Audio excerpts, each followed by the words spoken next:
Dozens were killed for refusing extremism. This is Nigeria's tragedy. Nigeria is once again facing a painful tragedy. In a remote region of the country, dozens of Muslims were reportedly killed after refusing to join extremist fighters. The news, confirmed by the state governor, has shocked both local communities and the wider world. For many families, this was not just another headline, but the loss of parents, children, and neighbors.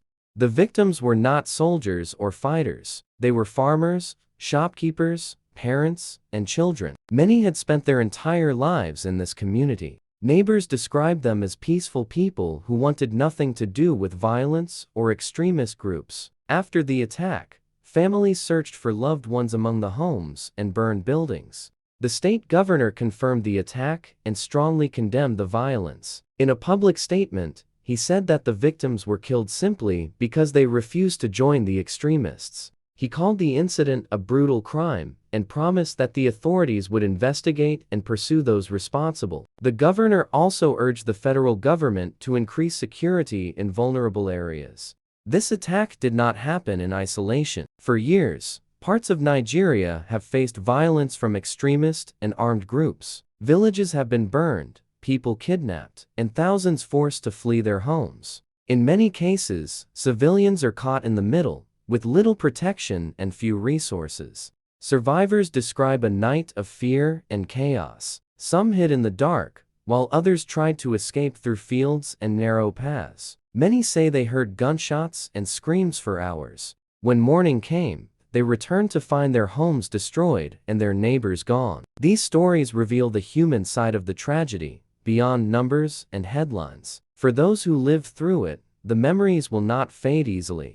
After the attack, security forces were sent to the area to search for the attackers and restore order. Soldiers began patrols and set up checkpoints on nearby roads. Officials say they are working to prevent further violence and to track down those responsible. However, many residents remain skeptical. They say security often arrives after tragedy has already struck. Beyond the immediate deaths, the attack has created a humanitarian crisis. Many families have fled their homes, leaving behind farms, animals, and belongings. Aid organizations warn that displaced people now need food, shelter, and medical care. Children who survived are especially vulnerable, carrying both physical and emotional scars. One of the most painful aspects of this attack is that the victims were targeted by people claiming to act in the name of religion. Community leaders stress that such violence has nothing to do with true faith. The villagers were Muslims, just like the attackers claimed to be, yet they were killed for refusing to support extremism. This shows how radical groups twist beliefs to justify cruelty. In nearby villages, fear is growing. Many people are now afraid to sleep at night, worried that they could be next. Some families are already packing their belongings, preparing to leave if the situation gets worse. Schools and markets have been disrupted, and daily life is no longer normal. This kind of fear slowly destroys communities, even without another attack. Civil society groups and human rights organizations are now calling for a full investigation. They want those responsible to be identified and brought to justice. Many also argue that the government must do more to protect vulnerable communities before attacks happen, not just respond afterward. Tap like to support the truth.